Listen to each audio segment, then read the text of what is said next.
예, 오늘은 13장에 이어서 14장의 말씀을 살펴보도록 하겠습니다.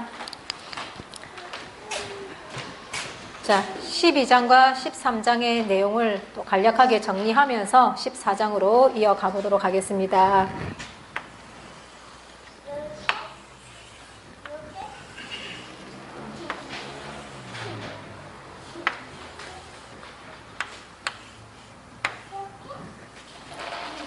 예, 일곱 촛대 교회로 첫 장막의 역사가 시작이 되었죠. 예, 이 첫 장막의 역사는 계시록 9장의 여섯째 나팔까지의 내용이었습니다. 그리고 계시록 10장과 11장은 이 둘째 장막 지성소의 역사를 이제 이어가는 내용이 담겨져 있다고 그랬죠. 자, 일곱 별이 배도함으로 해서 하나님께 징계를 받아서 완전히 파멸을 되죠. 예, 그리고는 이제 두 증인을 세워서는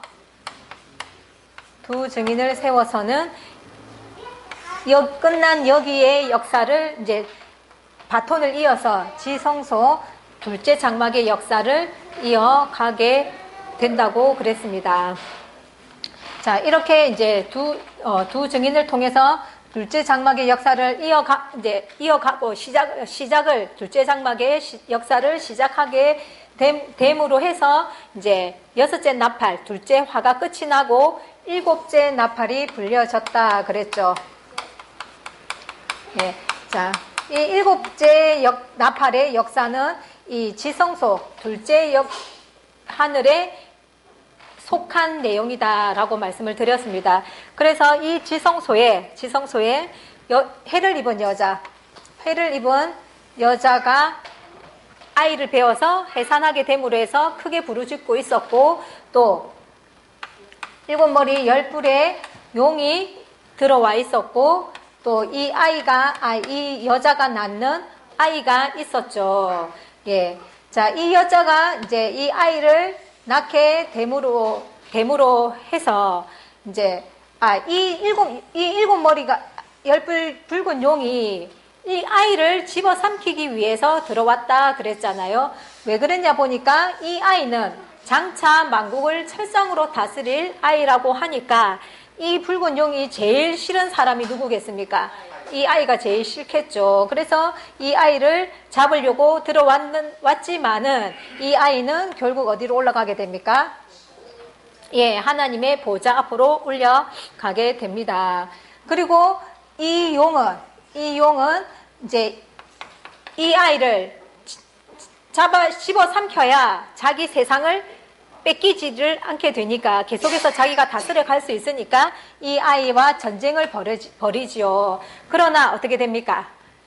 전쟁에서 지고 땅으로 내어 쫓기게 됨으로 해서 그 분을 못 참아서 이 해 입은 여자에게 핍박을 가하지만은 이 또한 성도들이 이 여자를 도움으로 해서 이 용의 뜻대로 또 안 되게 되었죠. 그래서 더 이제 화가 나서 남은 자들을 이제 죽이기 위해서 남은 자들과 전쟁하기 위해서 이제 바다 모래 위에 섰더라 하는 내용이 12장의 내용이었고, 그렇게 해서 이제 13장으로 들어가서는 이 붉은 용이 13장에서는 붉은 용이 일곱 머리 열 뿔 짐승을 통해서 하나님의 장막을 42달 동안 짓밟고 하나님의 성도들을 회방한다 그랬잖아요.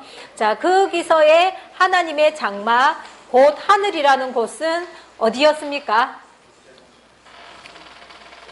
예, 지성소의 둘째 장막이라고만 말씀하시면 안 되죠. 예, 이 아이가 다스리던 교회를 거룩한 곳이라고 그랬죠. 그래서 계시록 13장에서 그러니까 일곱 머리 열 뿔 짐승이 들어갔던 그 하늘 곧 장막이라는 곳은 이 남자아이가 다스리는 교회를 말하는 것이었습니다. 그래서 이 교회에 있는 성도들까지도 다 뭐를 했습니까? 666인을 치고는 다 자기들의 백성, 용의 백성으로 만들어 버리는 일을 한 것이 계시록 13장의 내용이었습니다. 그렇게 일곱 머리 열불 짐승이 이제 이 아이의 성도들을, 백성들을 다 강탈해 가고 나서 그 다음에 14장의 내용으로 이어지는 겁니다. 자, 첫 장막은 일곱 별의 사자들로 시작을 했잖아요. 근데 이들이 배도함으로 해서 하나님께 징계를 받고 파멸됨으로 해서 두 증인을 통해서 둘째 장막의 역사를 이어갔잖아요. 그러니까 이 두 증인은 여기 둘째 장막, 둘째 하늘, 지성소를 열어가는 주인공이 되는 거죠. 그런데 이 해 입은 여자마저도 또 시간이 가니까 배부르고 등 따시니까 어떻게 합니까? 용과 한편이 되어져서는 남자아이를 또 짓밟고 핍박하고 학대하고 그 아이의 성도들까지도 다 뺏어버리는, 강탈을 하는 그런 일을 벌이게 됐잖아요. 그래서 하나님은 또다시 누구를 통해서, 이 남자아이를 통해서 셋째 하늘의 역사를 이어가게 되는 과정이 지금 13장까지의 내용이었다라는 거예요. 그래서 남자아이가 하나님의 보좌 앞으로 올려갔다 그랬잖아요. 그 보좌는, 하나님의 보좌는 어디라는 거예요? 언약궤라는 말이었죠. 언약궤이고, 또 이 언약궤가 곧 셋째 하늘, 셋째 하늘에 해당되는 것이다 라는 것을 이해하시면 되겠죠. 자, 남자아이는 셋째 하늘을 열어가는 주인공이다 라는 것을 기억하시고 이제 14장으로 가겠습니다. 자, 아까 계시록 13장에서는 뭐라 했습니까? 일곱 머리 열불 짐승이 이 아이의 백성들을 다 뭐 했다 했습니까? 강탈해 갔죠. 그죠? 강탈해 가고 나서 그 다음에 계시록 14장으로 이어지는 거예요. 그러니까 이 14장의 내용은 이제, 그러니까 일곱 머리 열불 짐승이 666으로 인을 치고 파멸을 시키고 이 백성들을 다 강탈해 가고 나서 그 다음에 하나님의 또 다른 구원의 역사를 펼쳐가는 내용이 담긴 거예요. 자, 계시록 6장에서도 이 첫 장막의 해달별이 다 떨어지고 하늘은 종이 축 말리듯이 날아가고 임금들과 왕들과 귀족들은 산과 굴 바위 틈에 숨어버리는 그런 절망적인 상황에서 어떻게 7장으로 이어졌죠. 그러니까 그런 일이 있고 난 뒤에 7장에서는 하나님의 구원 역사가 어떻게 펼쳐질 것인지를 보여주었잖아요. 그래서 하나님의 종들의 이마에 인을 치는데 12지파로 12,000씩 해서 14만 4천에게 인을 친다 하는 그런 내용을 보여줬었죠. 그러니까 그 내용이나 그 흐름이나 계시록 13장에서 14장으로 넘어가는 것 또한 13장에서 거룩한 곳에 멸망에 가져간 것이 섬으로 해서 짓밟게 되고 그 뒤에 어떻게 되는 거예요?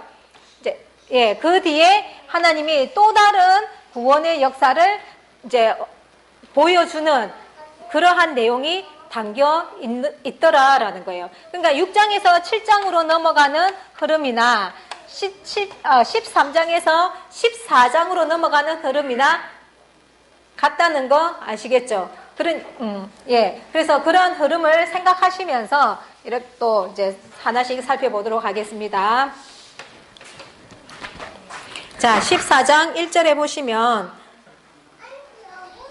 또 내가 보니 보라 어린 양이 시온산에 섰고 그와 함께 14만 4천이 섰는데 그 이마에 어린 양의 이름과 그 아버지의 이름을 쓴 것이 있도다 합니다. 자, 시온산에 누가 있다고 합니까? 어린 양 대상은 예수님이시겠죠. 어린 양과 혼자만 있는 것이 아니라 14만 4천 명과 함께 있다고 합니다. 자, 먼저 우리 이 시온산, 시온이라는 의미는 성경에서 너무 중요하게 사용이 되고 있죠. 자, 시온이라는 성경 구절은 뭐 찾아보면은 너무너무 많이 나와 있는데 다 살펴볼 수는 없는데 이제 대표적인 몇 구절만 통해서 이 시온산에 대한 의미가 어떤 것인지 한번 살펴보도록 하겠습니다. 자, 먼저 시온이라는 것은 육적으로는 예루살렘 성 안에 작은 언덕 같은 산이에요. 그래서 이 다윗이, 옛날에 다윗이 이 산을 이제 차지하고 나서 이 성을 이제 다윗성이라고 이제 그렇게 지칭했던 곳이 시온이에요. 시온산이라고 하는 산이에요. 그렇는데, 이제 우리가 지금까지 이제 성경을 배워서 아시다시피, 자, 이게 육적인 시온산을 이야기하는 것인지 영적인 의미가 담겨져 있는 것인지 이제 이런 것들을 살펴보아야 되겠죠. 자, 시온에 대하여서 말씀하고 있는 성경 구절 몇 가지만 보겠습니다. 시편 133편.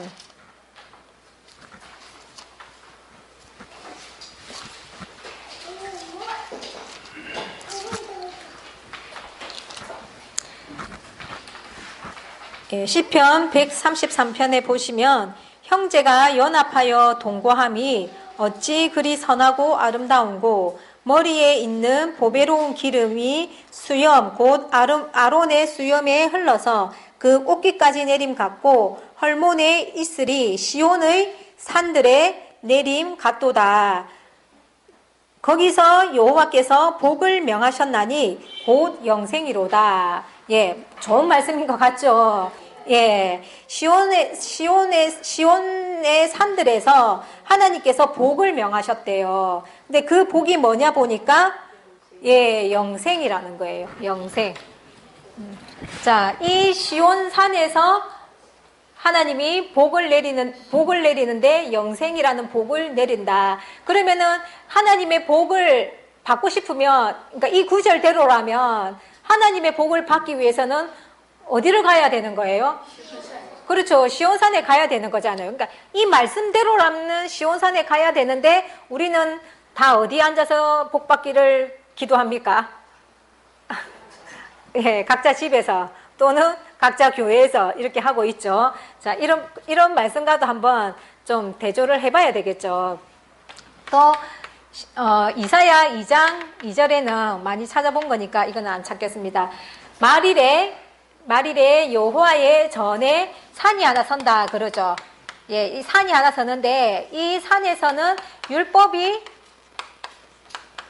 나온다는 거예요. 율법이 나오는데 모든 사람들이 이 산으로 올라가자. 하나님의 도로, 율법으로 가르칠 거다 하면서 말씀해 주시고 있는 산이 있는 거예요. 자, 이 산은 결론적으로 말씀드리면은 여기서 말하는 시온산이 되겠죠. 또 스가랴 8장 3절에서는 또 이 시온에 대해서 뭐라고 하고 있느냐 한번 보겠습니다.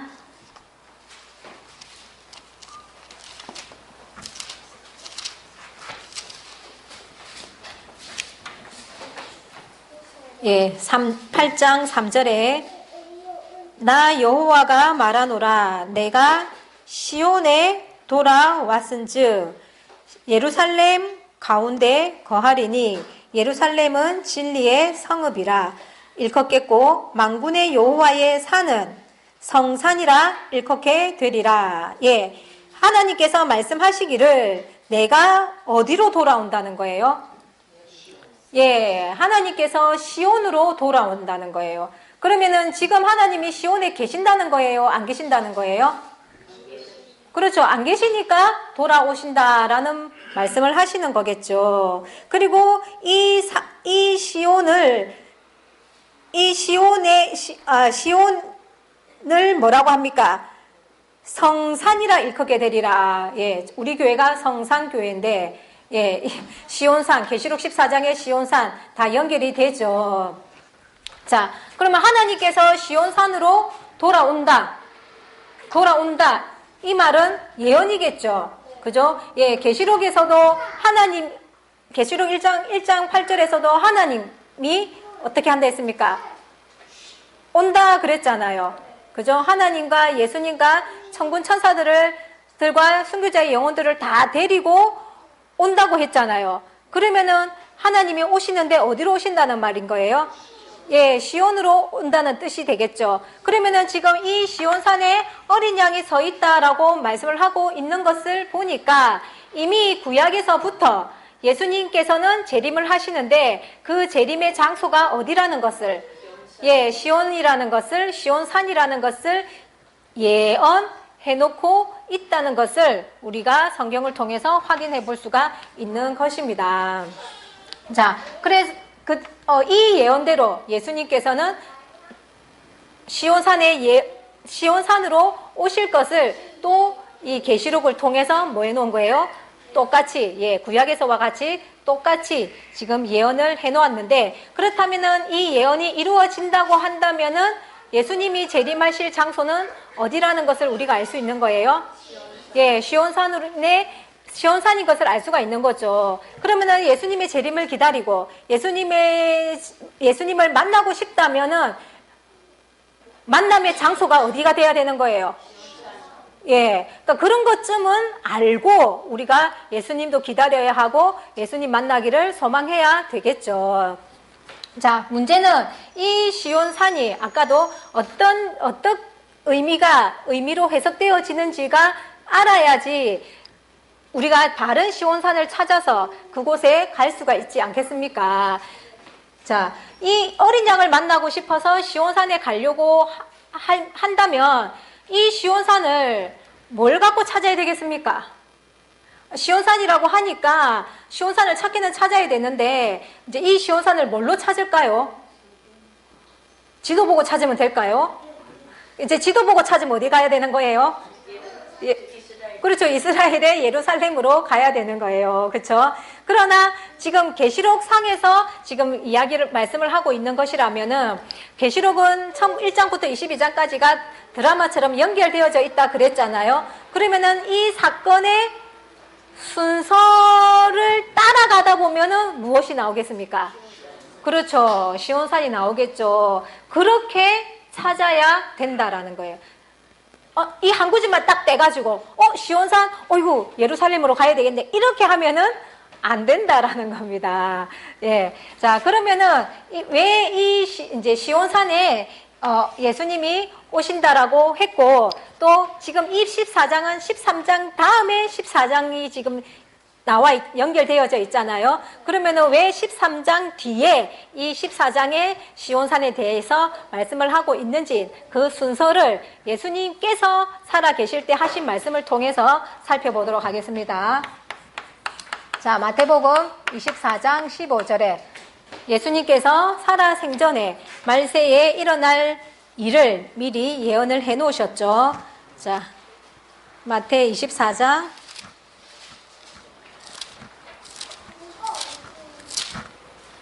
15절에 보시면 그러므로 너희가 선지자 다니엘의 말한 바 멸망에 가증한 것이 거룩한 곳에 선 것을 보거든 읽는 자는 깨달을진저 그때에 유대에 있는 자들은 산으로 도망할지어다. 예, 자, 거룩한 곳이 있다는 거예요. 그죠? 이 거룩한 곳이 있는데 이 거룩한 곳에 누가 선다는 거예요? 예, 멸망에 가증한 것이 선다는 거죠. 그렇게 되면은 이 사건을 보게 되면은 어떻게 하라는 거예요? 예, 산으로 도망가라 하고는 예수님께서 말씀을 해주셨어요. 자, 이 예수님께서는 이렇게 말씀을 해주셨는데 우리가 이제 계시록과 연결을 시켜서 이제 볼 수가 있죠. 배웠으니까. 자, 계시록 13장에서 이 거룩한 곳이 어디였습니까? 계시록 13장에서 이 거룩한 곳이 어디였습니까? 둘째 장막에 아이가 있던 교회, 아이가 다스리던 교회가 거룩한 곳이라고 그랬죠. 예, 이 거룩한 곳에, 남자아이가 다스리던 이 거룩한 곳에 멸망에 가증한 것이 섰다는 거예요. 그러면 이 멸망에 가증한 것은 무엇이 됩니까?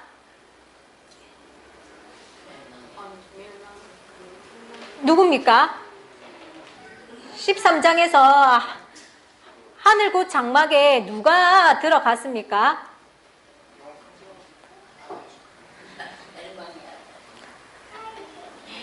그러니까 누구냐고요, 구체적으로. 일곱 머리 열불 짐승이잖아요. 그죠? 이 멸망, 그냥 예수님께서는 멸망에 가증한 것이다, 이렇게 표현을 하셨는데, 계시록 13장에서는 일곱 머리 열불 짐승이다라고 표현을 정확하게 해놓고 있죠. 예. 그리고 나서 여기에서 666인으로 이 거룩한 곳을 짓밟아 버리고 자기의 세상으로 용의 세상으로 만들어 버리고 나고 그 다음에 어떻게 되는 거예요? 지금 14장으로 보니까 시온산에 어린 양이 서 있다라고 하는 거예요. 그러면은 산으로 도망가라고 하는, 예수님께서 산으로 도망가라고 하는 산은 무슨 산인 거예요? 예, 계시록 14장에 시온산을 말씀하시는 거겠죠. 그러니까 그 산에 내가 서 있을 거니까 오라는 거예요. 그 산으로 도망가야 살 수 있다라고 말씀을 하고 있는 거니까. 그런데 이 산에, 그러니까 이 멸망자가 이 거룩한 곳을 짓밟기 전에 먼저 이 해 입은 여자가 이 남자아이를 낳고 나서 일곱 머리 열불 용이 이 아이를 죽이려고 하는 그런 상황 속에서 이 아이는 어디로 올라갔다 그랬습니까? 예, 하나님의 보좌 앞으로 올려갔다 그랬잖아요. 그러면은 그러니까 예수님이 말씀하신 이 산을 그럼 예수님이 직접 오셔서 세운다는 거예요. 예, 그러니까 이 산을 세우고 이 산을 여는 존재는 아이가 계시록 12장에서 남자아이가 하나님의 보좌 앞으로 올려갔다고 하는 그 보좌가 뭐가 되느냐? 예, 시온산이 된다라는 거예요. 그러니까 하나님의 보좌다라는 거예요. 그러니까 이 시온산에는 결국 누가 서 있는 거예요? 그러니까 매치를 못 시키는 거죠. 그러니까 예수님과 함께 누가 서 있는 거예요? 예, 12장에 이 아이가 이 시온산에 있는 거예요. 서 있는 거예요. 자, 예수님은 어쨌든 2000년 전에 돌아가셔서 하나님의 보좌 우편에 앉아 계시는 예수님이잖아요. 그죠? 그 예수님이고, 그럼 그 예수님이 이 땅에 내려와가지고 시온산을 세운다? 가 아니고, 시온산을 세우는 존재는 누가 세운다는 거예요? 예, 이 아이가 세운다라는 거죠. 그러니까 이 아이가 이 아이는 셋째 하늘의 역사를 열어가는 존재라고 그랬잖아요. 그러니까 이 시온산은 하나님의 보좌고, 또 아까 말한 대로 언약궤고, 또 계시록 15장 5절에서는 증거 장막의 성전이라고 한 이 성전이다라는 거예요. 그러니까 이사야 2장 2절에서도 말일에 여호와의 전의 산이다 그랬잖아요. 그러니까 하나님의 성전을 산으로 비유를 했는데 계시록에 와서 보니까 이 시온산의 이름이 뭐라는 거예요? 증거 장막의 성전이라는 거예요. 그러니까 실제적인 산이 아니라 무엇을 두고? 하나님의 성전을 산으로 비유해서 표현했다는 거 이해가 되시겠죠? 이해가 되십니까? 예. 자, 이 시온산에 이 아이와 함께, 예수님과 아이와 함께 누가 서 있냐고 하는 거예요? 예, 14만 4천이 서 있다라고 하는 거예요. 그러면은, 내가 14만 4천이 되고 싶으면, 어디로 가야 되는 거예요? 시온산으로 가든지, 또 내가 만약에 14만 4천이 되었다면 내가 있는 곳이 시온산이 되든지 이제 그렇겠죠. 예, 자, 이 14만 4천에게는 14만 4천의 이마에는 하나님의 이름과 예수님의 어린 양의 이름이 기록이 되어져 있다고 하죠. 14장 1절에 계시록 14장 1절에 보시니까, 예. 자, 이마에 하나님의 이름과 예수님의 이름이 기록이 되어져 있다는 것은 하나님의 도장이 찍혀 있다. 인을 맞았다. 하나님의 인을 맞았다. 이 말인 거죠. 자, 계시록 7장에서 하나님의 종들의 이마에 인을 쳤잖아요. 그죠? 그랬는데 14장에 가보니까 이 14만 4천의 이마에 하나님의 인이 쳐져 있는 것이 확인이 지금 되어지는 거예요. 그러니까 7장의 내용과 14장의 내용이 통한다라는 거, 연결되어져 있고 일치한다는 것을 알 수가 있겠죠. 자, 계시록 1장 2절에서 보면은 하나님의 말씀과 예수 그리스도의 증거, 곧 자기의 본 것을 다 증거했다 하고 말씀하고 있잖아요. 그러니까 거기서 하나님의 말씀, 그러니까 하나님의 이름이 기록되어져 있다라는 것은 하나님의 말씀으로 무장되어져 있다 이 말인 거죠. 그리고 또 예수님의 증거라고 말씀을 하고 있죠. 그러니까 어린 양의 이름이라는 것은 예수님의 증거, 예수님의 말씀을 두고서 그러니까 예수님의 가르침으로도 무장이 되어져 있다 이 말인 거예요. 이름이 도장이 찍혔다 이 말은 그 말씀을, 하나님의 말씀을, 예수님의 그 가르침을 내가 마음으로 받아들이고 믿는 것이 인을 받았다라는 뜻이라 그랬잖아요. 그러니까 이 14만 4천에게는 하나님의 말씀과 계시록 1장 2절에서 말하는 하나님의 말씀과 예수 그리스도의 증거에 대한 것들이 무장이 되어져 있고 이 말씀 자체를 그대로 마음으로 믿고 있는 존재들이라는 것을 알 수가 있는 거죠. 또 계시록 20장에서도 목베인 영혼들이 있는데 뭐라고 했냐 보니까 뭐를 위해서 목베임을 받았냐니까 하나님의 말씀과 예수님의 증거로 인하여서 목배임을 받았다라는 거예요. 그러니까 순교자들도 결국은 하나님의 말씀과 예수님의 증거로 인하여서 순교를 했고 이 14만 4천도 똑같이 하나님의 말씀과 예수님의 증거가 지금 이마에 도장 찍혔다는 상징적인 표현으로 같이 이렇게 짝을 이루고 있는 거예요. 그러니까 이 도장이 찍혔다 하는 의미를 아시겠죠? 그러니까 순교자들의 그 모습이나, 그러니까 순교자들이 갖추고 있는 그런 신앙의 모습이나, 14만 4천이 갖추고 있는 신앙의 모습이나 어떻다? 같다라는 거예요. 그러니까 이 14만 4천이 순교자급과 지금 이렇게 연결이 되니까 이 14만 4천이라는 존재가 얼마나 신앙심이라든지 이런 게 투철한지 또 좋은지 이런 것들도 느낄 수가 있습니까? 자, 이런 14만 4천이 이제 나도 14만 4천이 되고 싶어. 14만 4천이 뭔가 좋은 것 같다라는 이제 느낌이 드신다면 이제 우리는 뭐 하려고 해야 되겠습니까? 어떻게 하면 이제 14만 4천이 될 수 있을까? 이제 그 조건을 알아가지고는 그 조건에 부합되는 이제 모습들로 만들어 가주도록 해야 되겠죠. 그러니까 14만 4천이 되고 싶으신 분들이라면은 이 계시록 14장 1절에서 5절까지의 말씀은 딸딸딸딸 외워줘야 되는 거예요. 왜? 14만 4천이 되는 자격들을 이 14장에서 기록을 해놨으니까요. 예.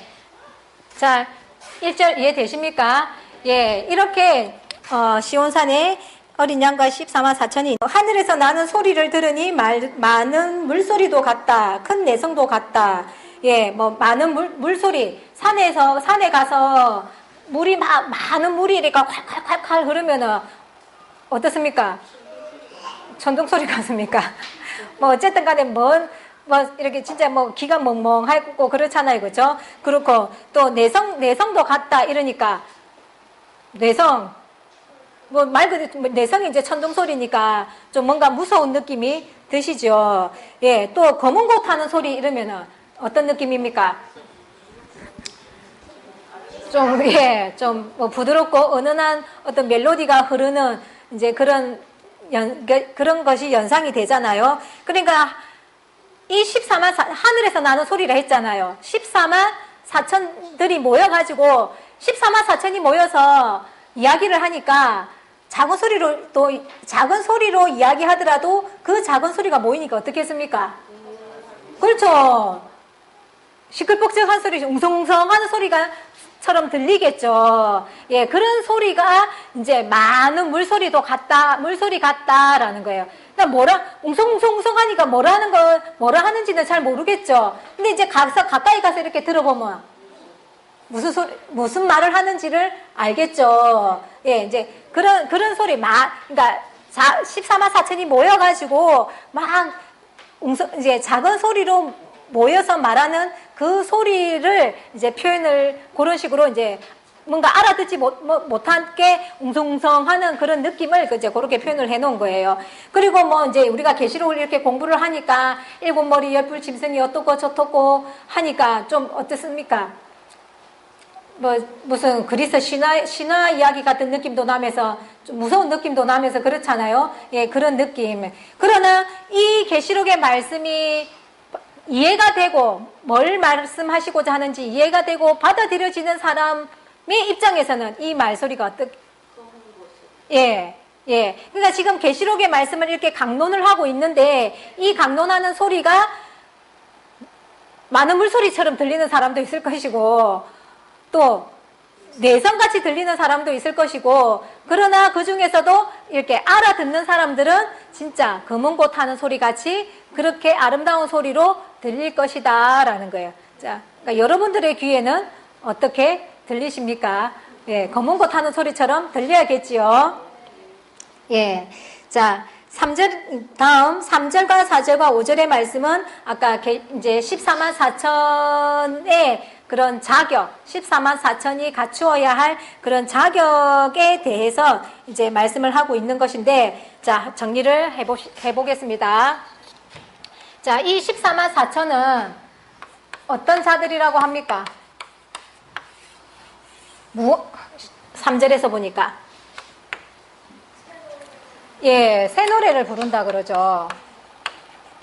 새 노래를 부르고, 또, 예, 여자로 더불어서 더럽히지 아니하고 정절이 있는 자다라고 기록을 해놨고, 또, 예, 어린 양이 어디로 인도하든지, 예, 따라가는 자다라고 하시고, 또, 땅에서 구속함을 입은, 예, 처음 익은 열매, 줄여서 첫 열매라고 하시고, 또, 이 14만 4천들은 예, 그 입에 거짓말이 없고 예, 흠이 없는 자들이다 하고는 말씀을 해놨어요. 자, 자격 조건들이 좀 어떻습니까?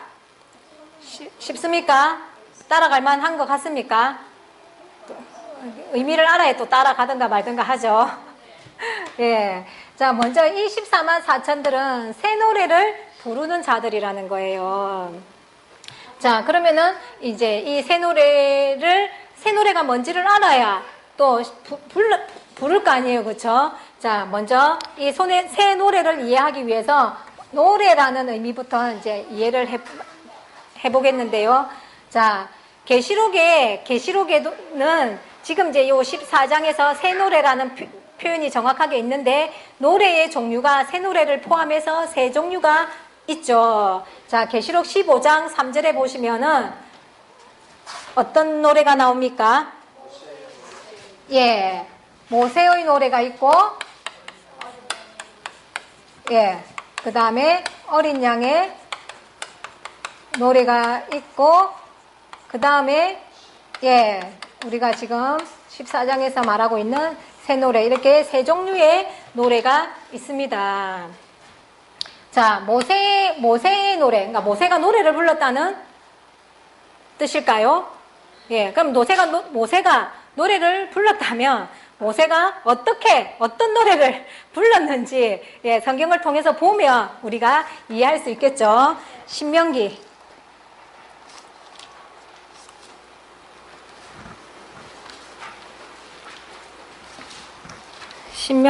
31장 30절. 모세가 이스라엘 총회에게 이 노래의 말씀을 끝까지 읽어 들리니라.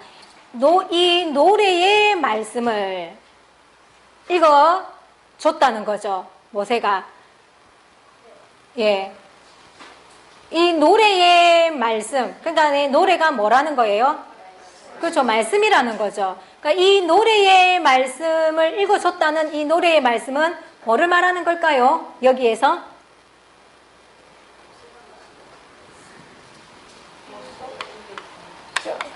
말 그대로 지금 신명기의 말씀인 거예요. 신명기의 말씀. 지금 이제 모세가 이제 이스라엘 땅을 코앞에 두고, 모세는 들어갈 수 없잖아요. 그죠? 그랬는데, 이제 모세를 따라서 이제 따르던 이 사람들이 광야에서 조금만 불평이 생겨도 진짜 불평하고 원망하고 모세를 죽이려고 하고 그랬잖아요. 그랬는데, 이렇게 40년 동안 생활한 이 사람들이 과연 가나안 땅에 들어가서도 잘할 수 있을까? 시키는 대로 잘할 수 있을까? 하는 그런 염려가 모세한테 있겠습니까? 없겠습니까? 예. 내한테도 이렇게 하는데, 다른 사람한테는, 그죠? 다른 사람이 지도자로 세워졌을 때, 과연 그 지도자들을 얼마나 따르며, 또 하나님의 그 율법을 얼만큼 잘 지킬 수 있을까? 그런 염려가 될 거다라는 거죠. 그래서 하나님의 명령을 지키지 않음으로 해서 그 40년 동안의 광야 생활에서 얼마나 많은 사람들이 죽어갔습니까? 그죠? 그러니까 결국은 두 명 빼고는 다 죽어간 입장인데, 또 가나안 땅에 들어가서 하나님의 명령을 지키지 아니하고 또 하나님이 벌받고 징계받고 그럴까봐 이제 걱정이 되는 마음으로 가나안 땅에 들어가면 이렇게 해야 돼 하면서 다시 한번 마지막으로 신신당부하는 차원에서 말씀을 해주고 있는 것이 신명기의 말씀이다 그랬죠. 그러니까 신신당부라는 그런 의미가 담긴 게 신명기다 이 말인 거예요. 예, 아시겠죠? 그러니까 모세가 어떤 마음으로 지금 이 이스라엘 백성들한테 말씀을 전해주고 있는지 이제 이해가 되시겠죠? 자, 그러니까 모세의 노래라는 것은 결국 모세가 전해주는 하나님의 말씀인 거예요. 그죠? 예, 그러니까 모세가 전해주는 그 하나님의 말씀을 뭐라고 했다? 예, 모세의 노래라고 했다라는 거예요. 그러니까 모세가 전해줬으니까 모세의 노래라고 하는 거죠. 그러면은 어린 양의 노래라는 것은, 노래는 말씀이라고 했으니까, 그럼 어린 양의 노래라는 것은, 그렇죠, 예수님이 전해주시는 말씀인 거겠죠. 예수님의 가르침이겠죠. 사복음서에 기록된 것들, 또 신약 성경에 기록된 그런 예수님의 가르침을 어린 양의 노래라고 했다라는 거죠. 그러면 여기서 말하는 새 노래는요? 노래는 말씀이라고 했으니까 그러니까 모세한테서도 듣지 못했고, 예수님한테도 듣지 못한 노래라면은 진짜 새 노래가 되겠죠. 예, 이 새 노래는 뭐겠습니까, 그러면? 예, 계시록의 말씀이 새 노래다라는 거예요.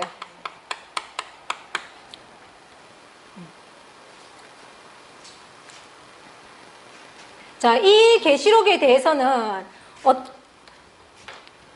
물론 예수님이 예언은 하셨죠, 그렇죠? 뭐 예언은 중간중간에 살아 계시면서 예언은 하셨지만은 이 계시록의 내용 자체를 읊어주는 자는 예수님이 직접 해주시는 것이 아니잖아요.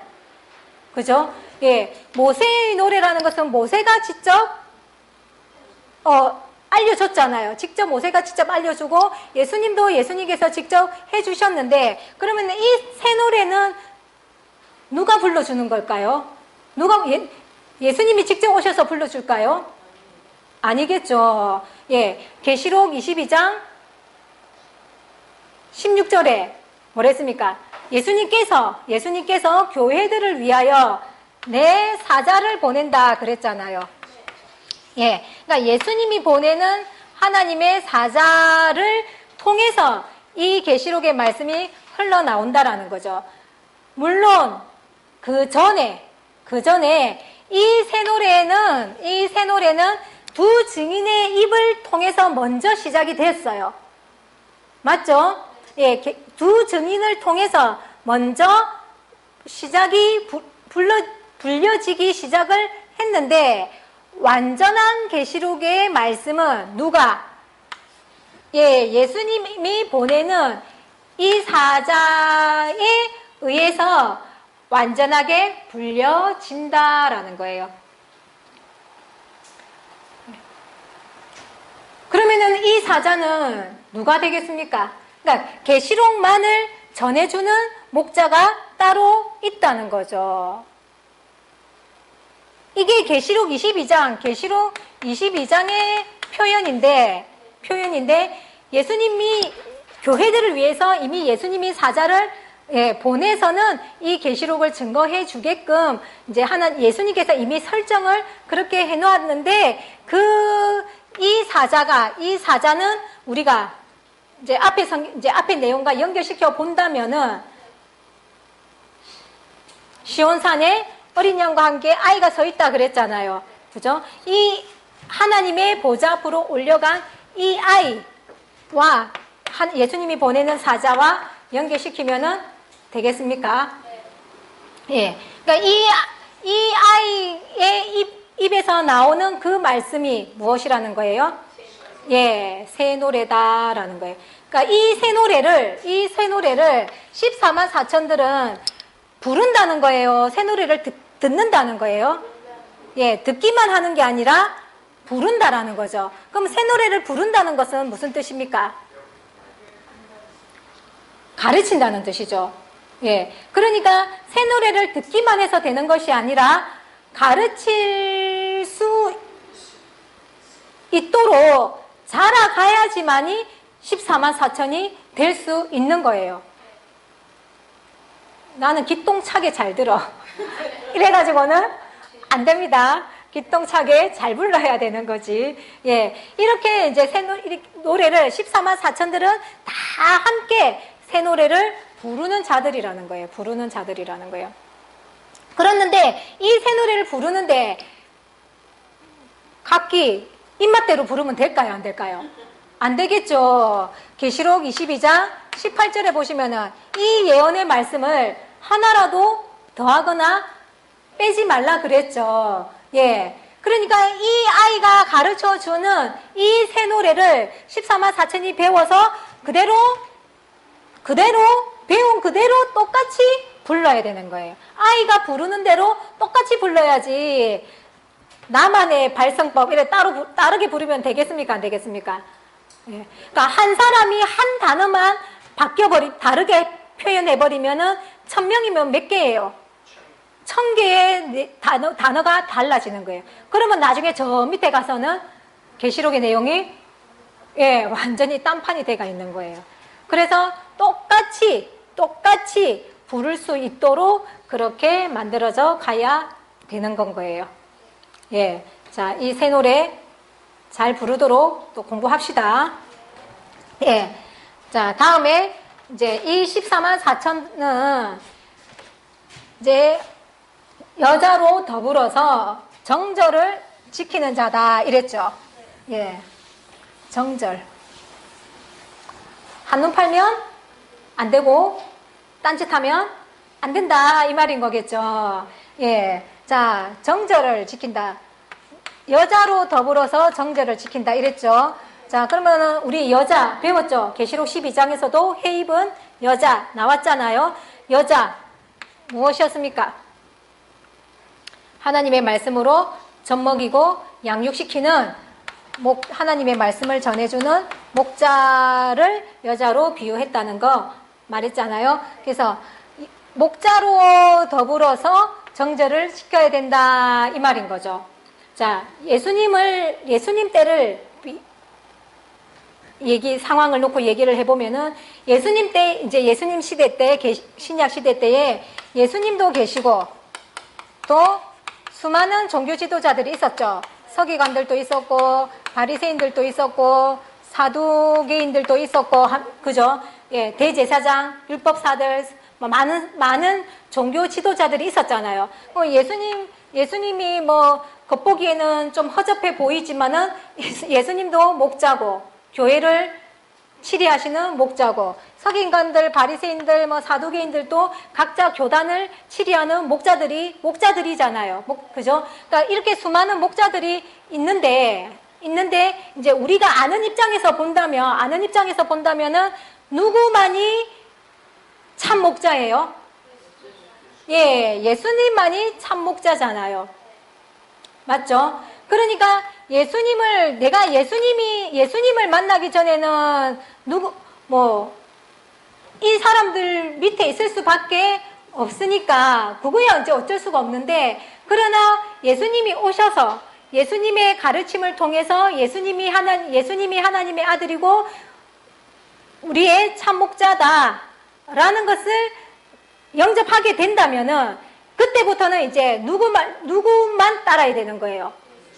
예, 예수님만 따라야 되는 거예요. 예수님을 따르다가 이쪽 교회 목사님이 되게 미남이신데 이렇게 하면 됩니까? 안 됩니까?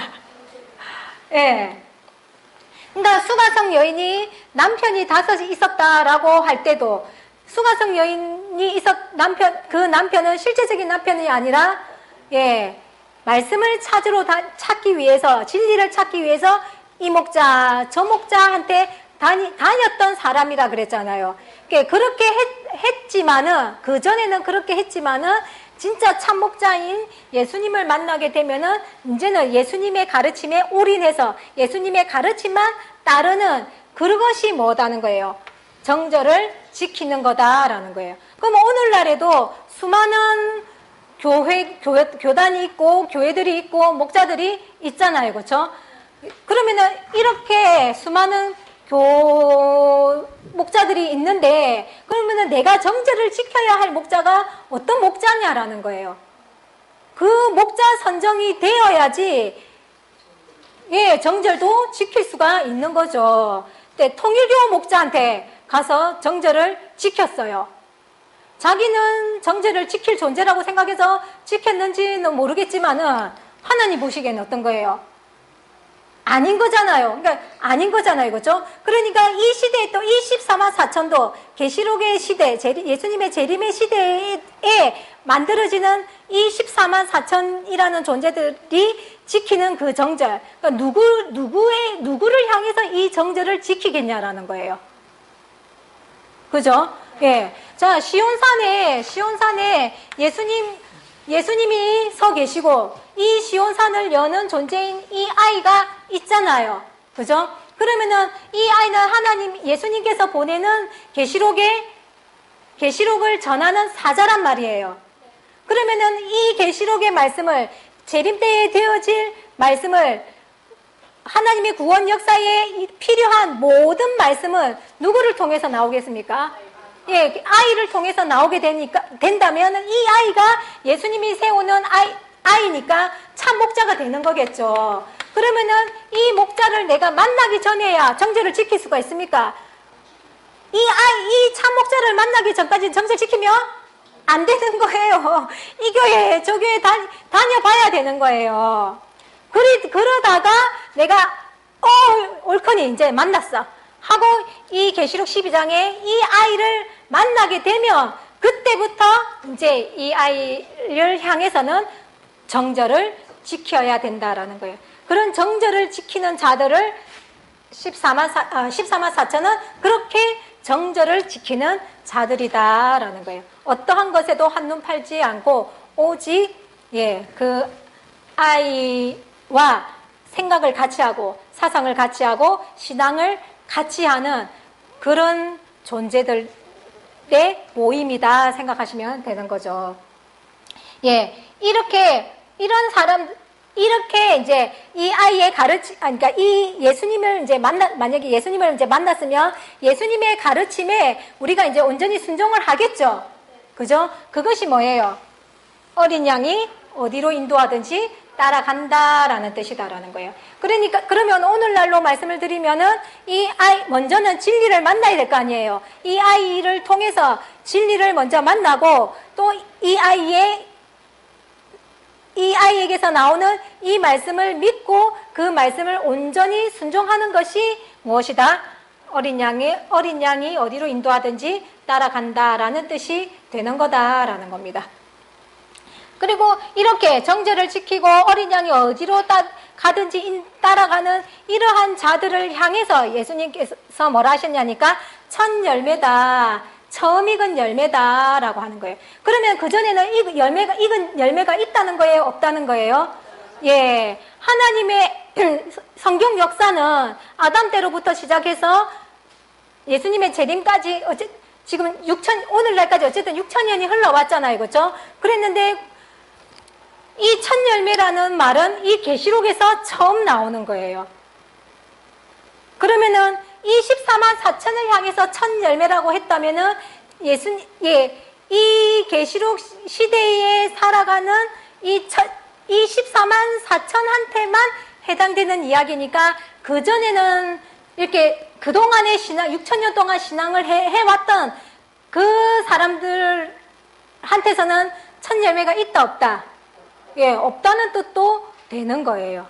그러니까 지금 오늘 우리가 이 시대를 살아가고 있다는 것이 얼마나 복된 것인지를 이 말씀을 듣는 우리가 느끼셔야 된다라는 거예요. 자, 이 첫 열매에 대해서는 그러니까 이 첫 열매가 얼만큼 중요한지에 대해서는 구약에서부터 이미 예언을 해놓았고 그림자적으로 보여는 줬죠. 그것은 그림자로 보여 죽는데 대표적인 것을 보면은 이제 모세가 이스라엘 백성들을 출애굽시키기 위해서 6월절 밤에 뭐를 했습니까? 어린 양의 고기는 먹고 피는 문술조에 바름으로 해서 죽음의 신이 그 집에 장자를 안 죽이고 넘어갔잖아요. 그죠? 그 장자를 죽이는 그 재앙에서 그 장자, 그러니까 장자는 집안에서의 뭐가 되는 거예요? 첫 열매가 되는 거죠. 그죠? 우리나라도 장자를 되게 중요하게 생각을 하잖아요. 그러니까 장자는 그 집안에서의 첫 열매듯이 그러면은 하나님의 집에서의 장자 이 말이 되는 거죠. 그러니까 첫 열매는 하나님 집에서의 첫 열매다, 장자다 이 말인 거예요. 이해가 되시겠죠? 그러니까 우리도 장자한테 부모의 모든 재산이 넘어가잖아요. 그죠? 뭐 지금이야 그렇지는 않지만은 그러하듯이 그렇다면 그러니까 예수님의 하나님의 모든 유업이 누구한테로 넘어가는 거예요? 이 장자한테로 넘어가는 거죠. 그러니까 장자가 되는 것이 좋은 거라는 거 아시겠죠? 예, 이런 이 첫 열매가 이제 이런 첫 열매에 대한 의미를 이제 담은 것이 뭐냐니까 이제 11조라는 개념인 거예요, 오늘날에. 11조에 대한 중요성을, 그러니까 첫 열매에 대한 중요성을 이제 뭐 양의 첫 새끼로 또는 열매의 첫 것으로 드리는 그런 모양으로 나타냈다라는 거예요. 그것이 이제 오늘날에는 무엇으로 개성이 되어진 거냐?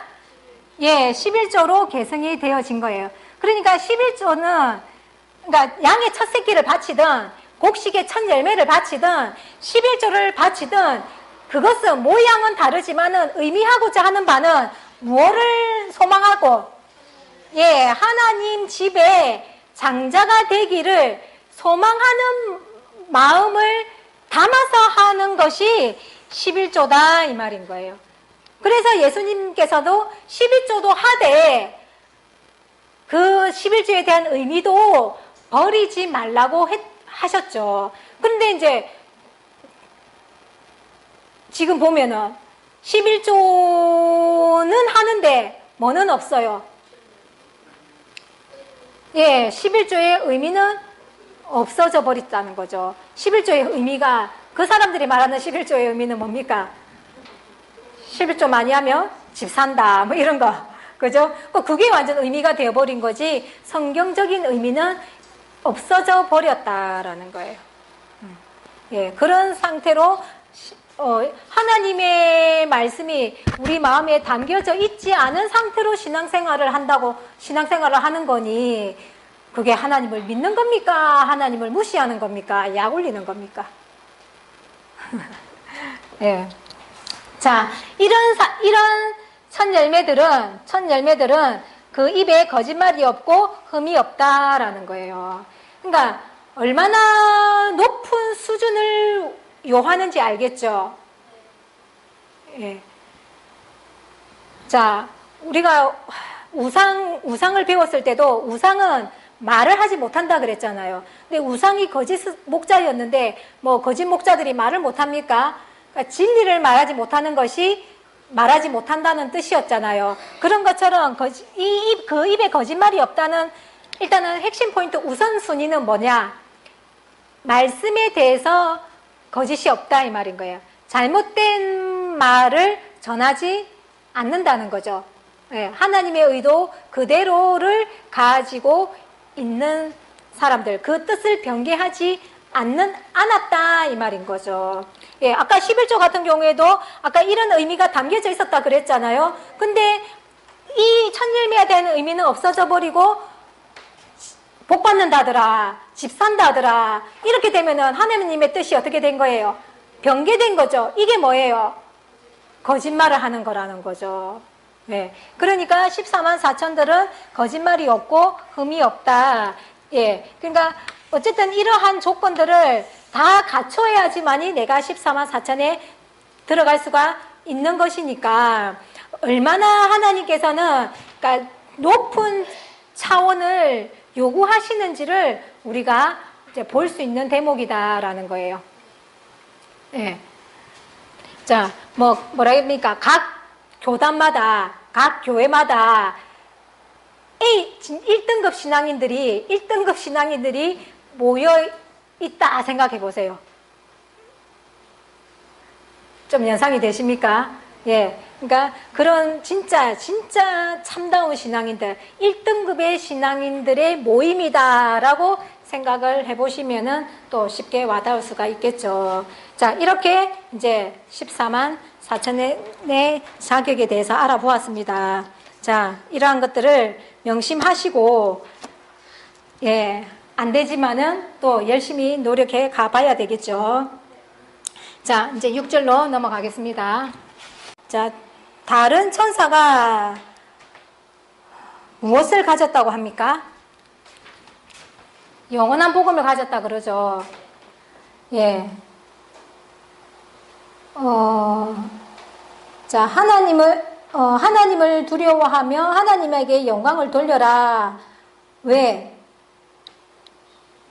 심판하실 시간이 이르렀기 때문에 자, 하나님께 영광을 돌리고 경배해라. 이제 이렇게 말씀을 하시는데 이제 여기서 중요한 것은 이제 이 천사가 나라와 족속과 방언과 백성들에게 전할 영원한 복음을 가졌다는 거예요.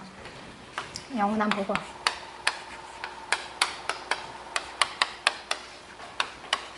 자, 뭐 영원한 복음, 하나님의 말씀이 영원하지 않은 것이 있습니까? 그죠? 하나님의 말씀 자체는 영원하겠죠. 예. 그러는데 여기서 영원한 복음이라고 했을 때는 이제 다른 의미로 말씀을 하셨겠죠. 자, 영원한 복음이라는 의미를 보겠습니다. 자, 모세의 율법이 구약이잖아요. 크게는 이제 구약인데 이 모세의 율법이 영원했습니까? 아닌 거 아시겠죠? 예, 이 모세의 율법은 하나의 무엇이었고요? 예언이었고 이 예언을 누가야? 예수님께서 이루심으로 해서 이 모세의 율법에 담긴 기능은 끝이 났잖아요. 맞죠? 그것처럼 그러면 예수님의 재림에 대한 것도 예언이 있잖아요. 그러니까 모세의 율법 안에 담긴 이 예언이 성취됨으로 해서 그 율법의 기능이 끝났다고 본다면 그러니까 예언이라는 기능이 그렇다라는 거예요. 모든 예언이 다 그렇다는 거예요. 그러니까 예언은 그냥 이루어지고 나면은 그걸로 끝이 나는 거다라는 거죠. 그러면은 예수님의 재림에 대한 것도 결국은 뭐예요? 이 계시록도 결국은 하나의 큰 예언이잖아요. 그죠? 그랬는데 이 계시록의 예언이 이루어지고 나면 그럼 이것도 이제는 뭐가 되는 거예요? 끝이 나는 거잖아요. 그럼 뭘 두고서 영원한 복음이라 했냐라는 거죠. 뭔가 남는 게 있으니까 영원한 복음이라고 하지 않았겠냐라는 거죠. 자, 멸망에 가증한 것이 거룩한 곳에 서면은 산으로 도망가라 그랬잖아요. 예. 자, 그럴 때에 이 산에, 이제 시온산에 아까 예수님과 함께, 시온산에 예수님과 함께 14만 4천이 서 있다라고 했는데 이 14만 4천에 대해서는 계시록 20장에서 뭐라고 했냐니까 1000년 동안 왕노릇 할 자다 이랬단 말이에요. 14만 4천을. 그리고 계시록 22장에서는 뭐라고 했냐니까 세세토록 왕노릇 한다는 거예요. 누가요? 예, 이 14만 4천이. 그러니까 멸망에 가증한 것이 거룩한 곳에 선 것을 보고든 산으로 도망 나온 이 14만 4천을 향해서 말씀하시기를 이 14만 4천들은 1000년 동안 왕노릇 할 자이고 계시록 22장에서는 세세토록 왕노릇 할 자라고 하니까 세세토록 왕노릇은 말 그대로 영원히 한다는 말이잖아요. 그러면은 이 말씀이 이 예언이 이루어지는 14만 4천들은 뭐 한 거예요? 그렇죠. 영원하죠. 그죠? 그러니까 이게 영원한 복음이다 이 말인 거예요. 그러니까 다른 것들은 끝이 나잖아요. 멸망에 가증한 것이 거룩한 곳에 선 것을 섰다. 이거는 이 예언은 이루고 나면 끝이잖아요. 근데 산으로 도망 나온 이 14만 4천이 있을 건데 이 14만 4천에 대한 예언은 어떤 거예요? 끝이 있어요, 없어요? 예, 이 예언을 이루는 존재는 이 복음은 끝이 없다라는 거예요. 그러니까 뭐다? 예, 영원한 복음이다라는 거예요. 이해가 되시겠습니까? 예. 그런 영원한 복음을 가졌다 하면서 이제 천사가 이제 말씀을 하고 있는 거예요. 그리고 8절에 가시니까 또 다른 천사가 천사 둘째가 그 뒤를 따라 말하되 무너졌도다 무너졌도다 큰 성 바벨론이여 모든 나라를 그 음행으로 인하여 진노의 포도주로 먹이던 자로다 하더라. 예. 자, 둘째 천사는 뭐라고 합니까? 바벨론이 무너졌다 하고 말씀을 하고 계십니다. 자, 바벨론 계시록 11장에서는 두 증인이 죽었던 그 성을 애굽이라고도 하고 소돔이라고도 했죠. 예, 11장에서는 애굽이라 하고 소돔이라고 했는데 지금 여기에서는 바벨론이 무너졌다 하고 말씀을 하시는 거예요. 자, 바벨론의 정체가 뭐냐 봤더니 계시록 17장 5절.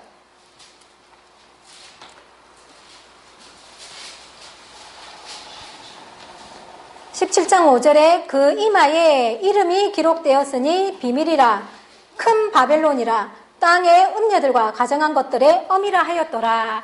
예, 17장에서 음녀가 나온단 말이에요. 예, 이 음녀가 7머리 10뿔 짐승을 타고 있다는 거예요. 타고 있는데 이 음녀의 이마에 이름이 있는데 그 이름이 뭐냐니까 바벨론이라는 거예요.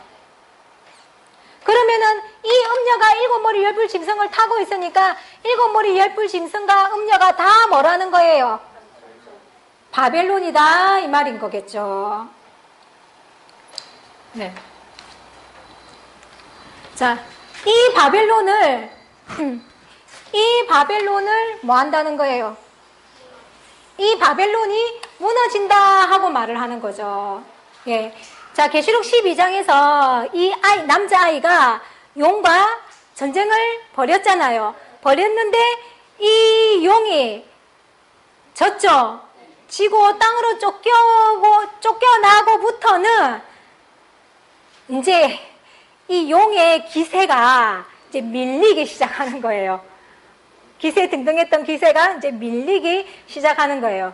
그러니까 그런 용이 이렇게 잡혀가는 그 과정 자체가, 용을 잡아가는 그 과정 자체가, 그러니까 뭐 7표를 세우고 2 증인을 세우고 하는 이런 과정 자체가 용을 잡는, 바벨론을 잡는 올무라 그랬단 말이에요. 그러니까 이 바벨론이 하나님이 올무를 덫을 놨는데 이들이 그게 덫인 줄 모르고 덥석 물어버린 거예요. 그래서 어떻게 되었다? 예, 바벨론이 무너졌다 하고는 이 천사가 외치고 있다라는 겁니다. 그러고 나니까 또 이제 세 번째 천사가 뭐라 합니까? 세 번째 천사가 만일 누구든지 짐승과 그의 우상에게 경배하고 이마에나 손에 표를 받으면 그도 하나님의 진노의 포도주를 마시리니 그 진노의 잔에 섞인 것이 없이 부은 포도주라. 거룩한 천사들 앞과 어린 양 앞에서 불과 유황으로 고난을 받으리니 그 고난의 연기가 세세토록 올라가리로다. 짐승과 그의 우상에게 경배하고 그 이름의 표를 받는 자는 누구든지 밤낮 쉼을 얻지 못하리라 하더라. 예, 13장의 내용을 생각하시면 되겠죠. 예. 자, 짐승과 우상에게 경배하고 표를 누가 쳤습니까?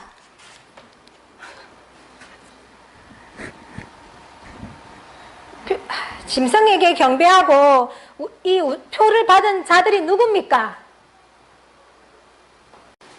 남자아이가 다스리던 그 장막의 백성들을 표했잖아요. 그죠? 그럼 누가 표했습니까? 누가 표했습니까? 누가 인을 쳤습니까? 그렇죠. 7머리 10뿔 짐승이 인을 쳤잖아요. 이해가 되십니까? 예. 그러니까 이들이 인을 쳤잖아요. 그러니까 666인을 쳤잖아요. 그죠? 그리고 그 성도들은 뭔 이유든 간에 자기들은 거기서 벗어나지 못하고 인을 받았잖아요. 그죠? 그러니까 이들이 받는 벌을 자기들도 받아야 되는 게 마땅하지 않겠습니까? 그죠? 네. 우리는 잘못이 없어요. 이렇게 백성들이라고 그렇게 할 수 있겠습니까? 할 수 있습니까? 예, 그죠? 예. 그러니까 그런 사람들이 어떻게 그렇게 표를 받은 사람들은 쉼을 얻지 못하고 세세토록 고난의 연기가 올라간다라고 이제 말씀을 하고 있는 거죠. 그러니까 하나님의 인을 가지고 하나님의 인을 치고 또 사탄은 마귀는 또 자기들의 인을 가지고 또 자기들의 인을 치는데 이쪽에 인을 받을 거냐 이쪽에 인을 받을 거냐의 두 갈래 길이 요렇게 나눠지는 거예요.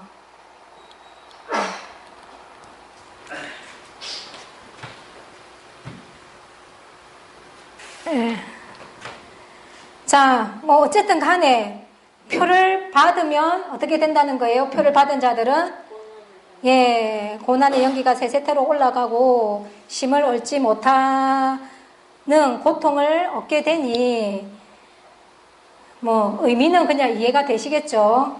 예. 그리고 12절에 보니까 성도들의 인내가 여기 있나니 저희는 하나님의 계명과 예수 믿음을 지키는 자니라. 예. 자, 13장에서도 뭐랬습니까? 성도의 인내와 믿음이 여기 있다 그랬잖아요. 예. 14장에서도 또 한 번 더 나옵니다. 성도들의 인내가 여기에 있다. 예. 하나님께서 말세에 되어질 사건을 예언하신 그 예언이 이루어지는 그 현장을 찾지 못하고 또 그 현장에서 일어나는 일들 속에 일어나는 그 일 속에서 무엇이 있다는 거예요? 예, 성도의 인내가 있다는 거예요. 그러니까 그 666인을 치고 하는 그 현장에서 내가 666인을 안 받으려고 나름 거부를 하고 하는 그런 믿음, 인내, 그런 믿음과 인내는 그 장소, 그 사건이 이루어지는 그 장소에서 지켜야지만이 유효한 인내와 믿음이 되어진다라는 거죠. 예. 그러니까 수많은 지금도 목사님들이나 장로들이나 선교사들이 아프리카에 가서 선교하고 수많은 봉사들을 하고 얼마나 다들 나름들 고생을 수고를 하잖아요. 그죠? 그러나 이러한 고생은 그 현장에서 하나님이 예정해 놓으신 그 현장에서 지키지 못한다면은 모든 수고가 뭐가 된다는 거? 예, 헛된 것이 돼버린다는 것을 한 번 더 명심하셔야 되겠죠. 자, 13절에 또 내가 들으니 하늘에서 음성이 나서 가로되 기록하라. 자금 이후로 주 안에서 죽는 자들은 복이 있도다 하시매 성령이 가라사대 그러하다 저희 수고를 그치고 쉬리니 이는 저희의 행한 일이 따름이라 하시더라. 예, 아까 세 번째 천사가 짐승에게 경배하고 또 표를 받은 자들은 666표 받은 자들은 쉬지 밤낮 쉼을 얻지 못한다 그랬는데 이제 주 안에서 죽는 자들은 복이 있다고 하시면서 이 사람들은 그동안의 수고를 그치고 쉬게 한다라는 거예요. 자, 어느 쪽으로 들어가시고 싶으십니까? 네, 14절에서 20절까지의 말씀은 하나님께서 어떻게 심판을 진행하시는지, 그리고 그 심판의 결과가 어떻게 매듭되어지는지를 보여주고 있습니다. 14절에서 16절의 말씀은 구름에 앉은 천사가 이한 낫을 가지고서 땅에 휘두르니까 땅에 휘둘러서 땅의 곡식들을 거두는 모습입니다.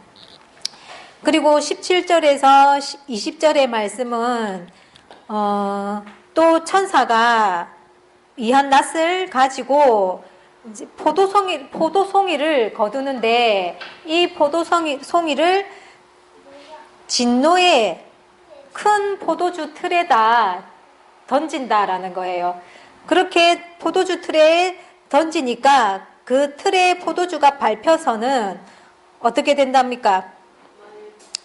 예, 피가 나는데 그 피가 말굴레까지 닿았고 1600 스타디온에 퍼졌다라고 하죠. 예, 1600 스타디온은 서울에서 부산까지의 직선 거리 정도라고 합니다.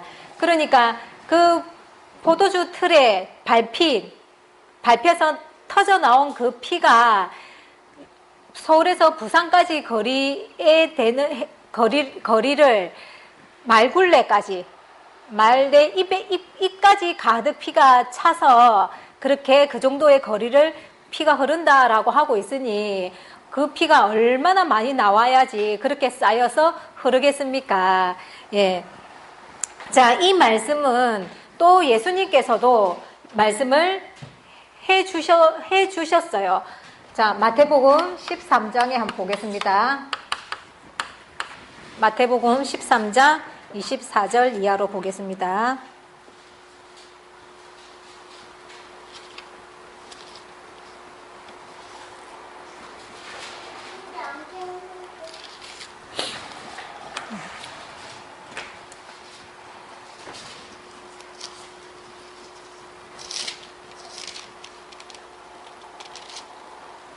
자, 13장 24절에 보시면 예수님께서 비유로 말씀하시는 길을 천국은 좋은 씨를 재밭에 뿌리는 사람과 같다고 하시면서 좋은 씨를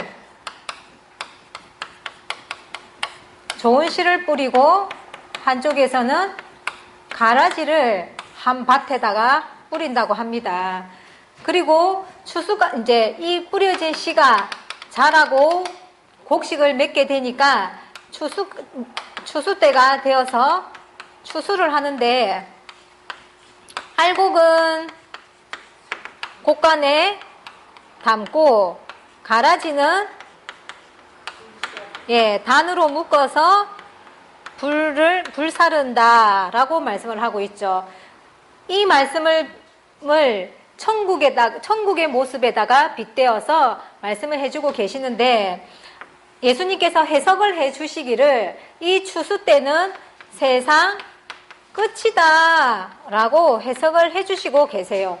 그러니까 실제적인 농사의 추수를 말씀하시는 것이 아닌 거죠. 세상 끝에 되어질 일을 예수님께서 추수 때라는 상징적인 표현으로 말씀을 해주시고 계시더라는 거예요. 그 세상 끝에, 즉 세상 끝이면은 예수님의 재림 때 이 말이겠죠. 재림 때가 되면은 그때가 이제 추수 때라는 거예요. 그러면 그동안에는 성경 역사상, 6,000년 성경 역사상 추수 때가 있었다는 거예요? 없었다는 거예요? 예, 없었다는 거죠. 그 마지막에 추수 때, 딱 한 번 있는 그 추수 때가 되면은 알곡은 알곡대로 곡간에 걷어들이고 가라지는 단으로 엮어서 불사른다 하는 이 내용과 금방 우리가 계시록 14장 읽은 이 내용과 맥이 통한다는 거 아시겠죠? 예, 이미 예수님께서 살아생전에 이렇게 말씀해 주시고 가셨고, 또 계시록 14장을 통해서 또 결론적으로 한 번 더 말씀을 해 주시고 계시는 겁니다. 자, 이렇게 끼리끼리 모인다는 거예요. 끼리끼리. 알곡은 알곡끼리, 가라지는 가라지끼리. 아까 우리가 계시록 1절에서 14장 1절에서 시온산에 14만 4천이 서 있다 그랬잖아요. 예. 그러니까 14만 4천은 14만 4천끼리, 그러니까 1등급 신앙인들은 1등급 신앙인들끼리 모여 있다는 거죠. 하늘에서도, 영계에서도 보니까 순교자들끼리 모여 있었고, 또 노아 때 말 안 듣고 불순종했던 사람들은 또 그 불순종했던 영끼리 모여 있었잖아요. 예, 그러니까 하나님의 법칙도 이렇게 보면은 끼리끼리 이렇게 묶으시더라라는 거예요. 그러니까 내가 알곡인지 가라지인지를 알려면 어떻게 하면 될까요? 맞아요. 내 주변의 사람들을 살펴보면은 내가 알곡인지 가라지인지 알 수가 있는 거예요. 그러니까 사람을 사귀어도 잘 사귀어야 되고 잘 어울려야 되는 거예요. 여유 부린답시고 진짜 사람 같지 않은 사람들하고 어울리다가 돈매급으로 같이 넘어가 버리면 예, 낭패 납니다. 예. 이렇게 예, 알곡은 알곡대로, 가라지는 가라지대로 이게 심판을 하신다라는 거죠. 그러는데 이 알곡들은 어떤 사람들이 모인 걸까요? 이 알곡이라 하는 사람들은 어떤 사람들일까요? 예. 예, 좋은 씨를, 예, 가진 사람들이겠죠. 좋은 씨. 그럼 씨는 뭐라고 했습니까? 하나님의 말씀이라고 했으니까 하나님의 말씀을 가진 사람들이다. 이렇게 보시면 되겠죠. 자, 이 내용에 대해서 요한일서 4장으로 가서 한 번 더 보겠습니다. 요한일서 4장 1절에 보시면 사랑하는 자들아 영을 다 믿지 말고 오직 영들이 하나님께 속하였나 시험하라. 많은 거짓 선지자가 세상에 나왔음이니라. 예, 우리 사람 속에는 다 영이 있잖아요, 그렇죠? 그러니까 이 영을 믿지 말고 이 영들이 하나님께 속하였나를 알아보라고 하는 거예요. 시험해봐라 라고 말씀을 하시죠. 자, 그러면은 하나님께 속한 영인지, 즉 하나님께 속한 사람인지, 아니면 하나님께 속하지 않은 사람인지, 거짓 선지자가 세상에 많이 나왔기 때문에 시험을 하라 했으니까 거짓 선지자한테 속한 사람인지 이거를 뭐 하라는 거예요? 예, 알아보라는 거죠. 그래서 그 알아보는 방법이 뭐냐 보니까 5절에서 보시면은요. 5절 6절 보시면은 저희는 세상에 속한 고로 세상에 속한 말을 하매 세상이 저희 말을 듣느니라. 우리는 하나님께 속하였으니 하나님을 아는 자는 우리의 말을 듣고 하나님께 속하지 아니한 자는 우리의 말을 듣지 아니하나니 진리의 영과 미혹의 영을 이로써 아느니라. 무엇으로 안다는 거예요? 예. 그러니까 우리는 하나님께 속하였으니 이러죠. 그러니까 이제 사도 바울을 위시한 사람들이겠죠. 예. 우리는 하나님께 속하였으니 하나님을 아는 자는 우리의 말을 듣고, 즉 하나님의 말씀을 듣고, 세상에 속한 사람들은 세상의 말을 듣는다는 거예요. 그러니까 내가 섬기는 목자가 하나님께 속했는지 세상에 속했는지를 분별하는 방법이 뭐냐? 우리 목사님의 설교가 세상에 속한 말을 하는지 오직 하나님의 말씀만을 전하는지를 보시면은 구분할 수가 있다라는 거예요.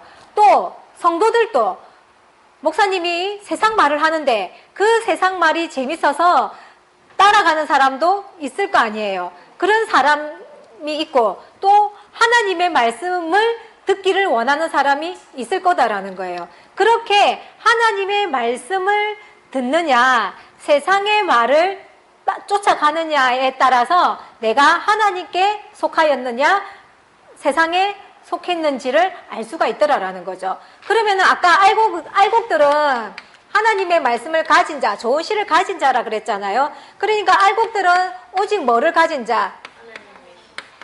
예, 하나님의 말씀을 듣고 하나님의 말씀대로 따르는 사람들이 되겠죠. 이 알곡에 대해서 자, 야고보서 1장 18절에는 뭐라고 했냐면은 야고보서 1장 18절 그가 그 조물 중에 우리로 한 첫 열매가 되게 하시려고 자기의 뜻을 쫓아 진리의 말씀으로 우리를 낳았느니라 그러는 거예요. 그러니까 우리를 뭐가 되게 하시려고요? 예, 첫 열매가 되게 하시려고 어떻게 이 첫 열매를 어떻게 되게끔 했다는 거예요? 진리의 말씀으로 낳았다라는 거예요. 그러니까 우리가 알곡 즉 시온산에 서 있는 14만 4천이겠죠. 이 14만 4천이 첫 열매라 그랬잖아요. 이 14만 4천을 향해서 첫 열매라고 표현을 했잖아요. 이 첫 열매들은 진리의 말씀으로 낳은 자들이라는 거예요. 그러니까 하나님의 심중에는 오직 뭐밖에 없느냐? 이 첫 열매밖에 없어요. 첫 열매밖에. 이해가 되시겠습니까? 예. 자, 이렇게 진리의 말씀으로 만들어진 사람들이 누구냐니까 첫 열매고 14만 4천이다 라는 거예요. 되시겠습니까? 예. 자, 이 진리의 말씀에 대해서 요한복음 3장에서는 예수님께서 물과 예, 성령으로 거듭나야 된다 이랬죠. 예, 물과 성령으로 거듭나라 그랬는데 여기서 말씀하시는 물이라는 것은 실제적인 물로 세례를 받는 것을 이야기하는 것이 아니라 무엇으로요? 예, 물은 진리의 말씀을 상징하는 거였죠.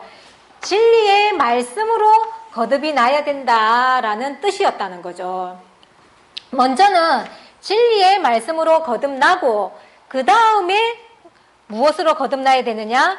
성령으로 거듭나야 된다라는 거예요. 그러니까 물로 거듭나는 거와 성령으로 거듭나는 것은 또 별개의 문제다라는 거예요. 그랬는데 예수님의 제자들 같은 경우에도 예수님에게서 3년 동안 가르침을 받았잖아요. 그렇지만은 성령 세례를 받았어요. 그 당시에 못 받았죠. 예수님이 승천하신 후에 마가 다락방에서 임하는 그 성령을 받았잖아요. 그것이 성령 세례라는 거죠. 그러니까 제자들도 먼저는 무엇으로? 예수님의 가르침으로 3년 반 동안에 그 예수님의 가르침으로 먼저 거듭이 나고 그 다음에 때가 되어서 임한 성령 세례를 받을 수 있었다라는 거예요. 그렇기 때문에 내가 성령 세례 성령 세례를 받으려면은 반드시 무엇부터 해야 되느냐? 예, 말씀으로 먼저 거듭이 나야 된다는 거예요. 말씀으로 먼저 거듭이 나고 그 다음에 성령 받을 수 있는 때가 되면은 그때 성령 세례를 받을 수가 있다라는 거예요. 그러니까 말씀으로 거듭이 나지 않으면 말씀으로 변화되고 준비되어 있지 않으면 성령 세례를 받는 때가 되어도 예, 받을 수가 없다라는 거죠. 그래서 철저하게 먼저는 말씀으로 거듭이 나고 그 다음에 성령 세례를 받아야지만이 첫 열매에 참여할 수가 있어진다라는 겁니다. 예, 이러한 또한 원리죠. 그러니까 이러한 원리를 정확하게 인지하시고 준비를 하셔야 되겠죠. 지금 우리가 이렇게 이제 열심히 말씀을 듣고 있잖아요. 그러니까 이거는 지금 뭐 하는 거예요? 예. 그러니까 이제 물로 세례를 받는, 물로 거듭나는 준비를 하고 있는 거죠. 예. 그러니까 성경 공부를 한다는 것이, 예, 물로 거듭나는 준비를 하고 있는 거다라는 거예요. 그랬는데, 이제 이 하나님의 말씀으로 이제 그동안 우리가 잘못 배워왔던 지식들 있잖아요. 그런 잘못 배워왔던 지식들, 또 그런 잘못된 지식에 의하여서 만들어진 생활 습관, 이런 것들을 다 뭐 해야 되느냐? 씻어 나가야 된다라는 거예요. 그래서 교회를 나온다는 것은 뭐냐? 목욕탕에 때밀로 나오는 것과 같은 이치다라는 겁니다. 때도 우리가 때를 밀려고 하면은 물에 좀 푹 이렇게 담가야지 때가 잘 밀어지잖아요. 또 물이 조금밖에 없는데 때가 이게 불어집니까? 그죠? 그러니까 우리 마음의 때도 씻으려면은 먼저는 이 말씀에 마음을 푹 좀 담그고 있어야지 된다라는 거예요. 그러니까 말씀에 마음을 푹 담그고 있으려니까 말씀은 어떻게 해야 되겠습니까? 많이 들어야죠. 많이 들어야죠. 그리고 그 말씀을 듣고 묵상하고 그렇게 해야지만이 내가 뭘가 잘못되었는지도 알고 또 잘못된 행동들이 뭔지도 알고 그것을 고쳐 나가려고 하게 되겠죠. 그래서 첫 번째는 먼저는 우선은 내가 앞에 배웠던 말씀과 지식과 어떻게 다른지 이런 것부터 구분을 해야 하는 것이고, 그 다음에 그것이 인정이 되었을 때는 또 이 말씀을 듣다 보면은 내가 이 말씀에 입각해서 못 살았네, 이것을 잘못하고 있네 하고 이렇게 생각을 주실 거 아니에요, 그죠? 그렇게 되면은 그때는 씻을 때다라는 거예요. 그렇게 이제 씻어 나간다라는 겁니다. 그래서 계시록 22장 14절에도 보시면은 두루마기를 빠는 자가 복이 있다라고 말씀을 하고 있다라는 거죠. 예, 두루마기를 빨아야 복이 있는데 어떤 복이 있냐? 거룩한 성에 들어갈 수 있는 복이 주어진다라는 거예요. 예, 그러니까 반드시 뭐를 빨아야 된다는 거예요? 예, 두루마기를 빠는데 그 두루마기를 먼저 빠는 이것이 물 세례를 받는 것이고 물로서 거듭나는 것이다라는 거예요. 그래서 우리가 이러한 말씀을 준비를 잘 해놓으면은 진짜 이제 성령이 임할 때가 되고 성령 세례를 받을 때가 된다면 우리가 그 성령의 역사에 동참할 수가 있어지게 되겠죠. 예, 이렇게 하나님께서는 우리들에게 말씀을 해주시고 계시는 거예요. 그러니까 이렇게 이제 하나님은 정확하게 이렇게 말씀을 해주시고 계시는데 우리는 그 습성 또한 못 버리고 있는 거죠. 믿기만 하면 구원받을 수 있는데 라는 그런 생각의 습성도 참 우리가 버리지 못하고 있는데 오로지 어디에 말씀에 입각해서 우리가 준비를 해야지만이 하나님께서 인정해 주시고 또 하나님이 주시는 축복의 반열에 들어갈 수 있다는 것을 명심하시고 이 계시록의 예언의 말씀을 통해서 철저하게 물로서 거듭나시고 다음에 있을 성령 세례를 다 같이 받아서 첫 열매가 되어서 천년 동안 왕노릇 할 수 있는 저와 여러분들이 되어지기를 예수님의 이름으로 축원드립니다.